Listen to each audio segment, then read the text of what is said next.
Had me in your possession. Had you swimming inside my affection. But with you, I came second. So I cut off the connection. And now you're calling me. Holding your heart there inside your hands. You say I'm where you wanna be, but you're out of chances. No, you don't get to come back. Crying over the love that you had. Maybe nice try, maybe next time you'll hold on to what you have. No, hey guys, welcome back to my channel. अभी बज रहे हैं सुबह के 5:30 और आज मैं करूँगी पितृ अमावस्या की पूजा करूँगी।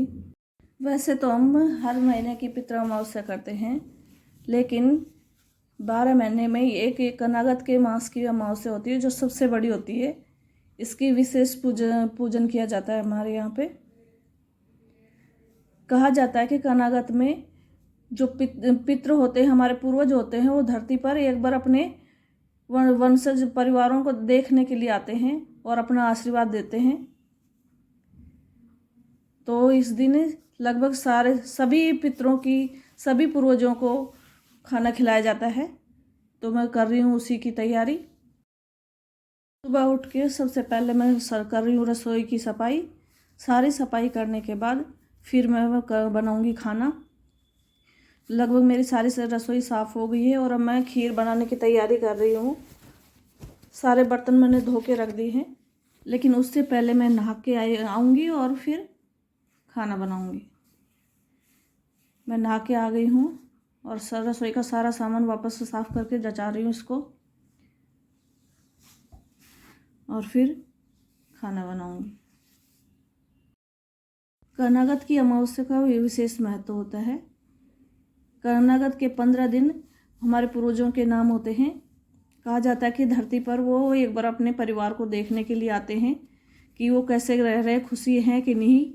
और इन 15 दिनों में वो धरती पर ही निवास करते हैं। और हम जिस भी पूर्वज का दिन होता है उस दिन उनको खाना खिलाते हैं। और अमावस्या होती है उस दिन कुछ सारे भूले बिसरे पूर्वजों को खाना खिलाया जाता है। कोई गलती से रह जाए तो सारे उसी में आ जाते हैं, तो इस दिन सभी को खाना खिलाया जाता है। तो मैं कर रही हूँ उसी की तैयारी। इस दिन कुछ खास चीज़ें बनती हैं जिनको मैं बनाऊंगी। वैसे तो हर अमावस्या को ही मैं खीर बनाती हूँ, लेकिन इस दिन कुछ थोड़ा अलग भी बनाऊंगी। पहले मैं बना रही हूँ खीर, और खीर बनाने के बाद हलवा बनाऊंगी। और आज चूँकि कनागत महीने का लास्ट दिन है, तो इस दिन मैं सारे पूर्वजों के लिए मांडियाँ बनाऊंगी। हमारे यहाँ मांडी बना के ही देते हैं, तो मैं 16 मांडियाँ बनाऊंगी। मैं कर रही हूँ उसी चीज़ की तैयारी। had me in your possession. Had you swimming inside my affection. But with you, I came second. So I cut off the connection. And now you're calling me. ये पानी में भर के ले आई हूँ, और ये हम कलश हमारे पितृदेवता के नाम का होता है। इसकी पूजन का हम बहुत ही ध्यान रखते हैं, साफ सफाई का भी ध्यान रखते हैं। और उसमें गंदे वैसे हाथ नहीं लगाते, वो नहा धो के ही हाथ लगाते हम। और महीने में एक बार भर देते हैं हर अमावस्या को। और अब बनने जा रहा है मेरा हलवा। और अमावस्या को तो मैं खीर और मांडी देती हूँ, लेकिन आज मैं बना रही हूँ हलवा, खीर और मांडी। मांडी हमारे यहाँ बनाना बहुत ज़रूरी होता है। इस समय कर रही हूँ मैं हलवे की तैयारी, और मैंने सारा सामान रख लिया है। घी रख लिया है, चीनी, ड्राई फ्रूट्स और सूजी। और मैंने करछले को चढ़ा दिया गैस पे, और इसमें डाल दूँगी अब घी।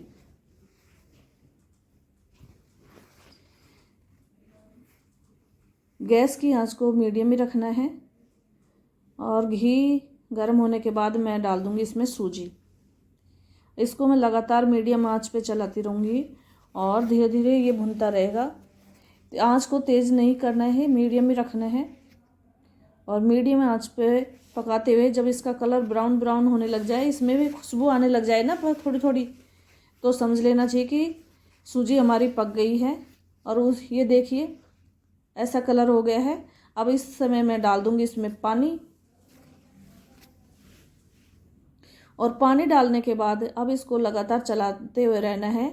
ये पतला हो जाता है और छींटे भी मारने लगता है, तो इसको सावधानी से धीरे धीरे चलाते हुए रहना है।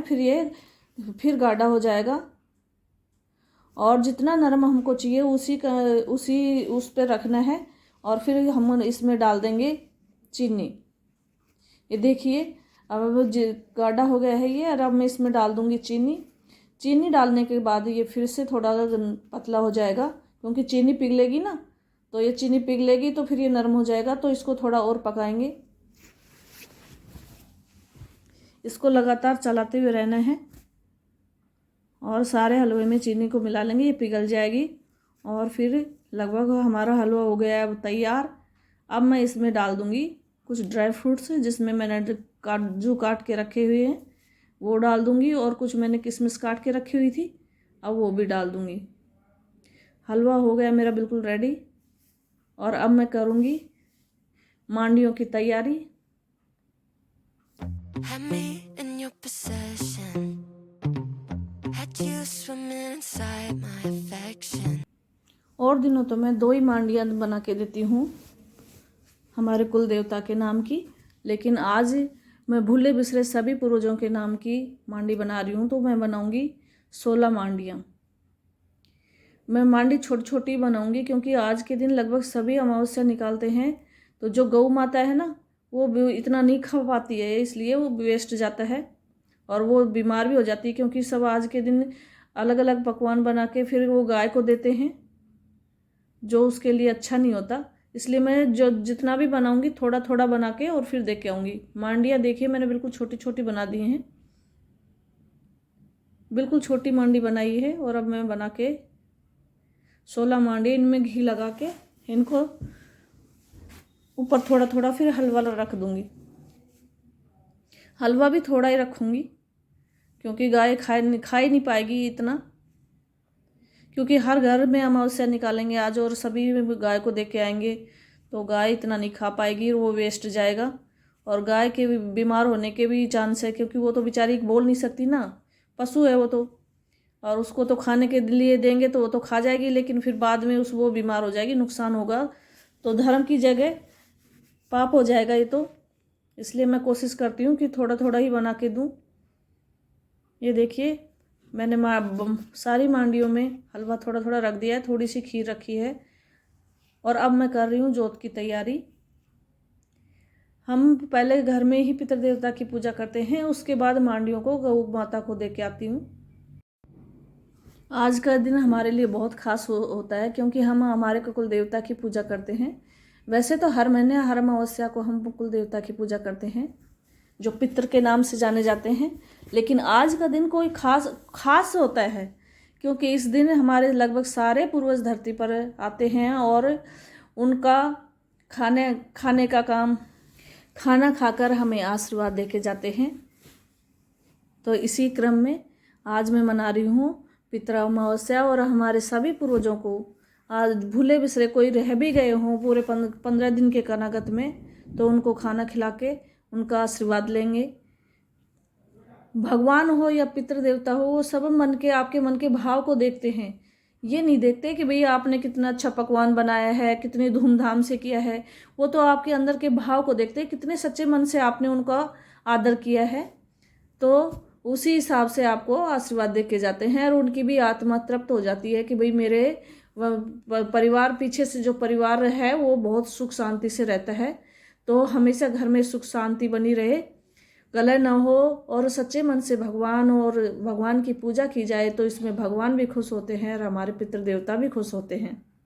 मैंने पितृ देवता की कर ली है पूजा, और अब इन मांडियों को गौ माता को खिला के आऊँगी। और पितृदेवता की पूजा करने के बाद उनका आशीर्वाद लेना न भूलें, क्योंकि आशीर्वाद सबसे बड़ा होता है अपने पूर्वजों का। तो मैंने ले लिया है, अब जाऊंगी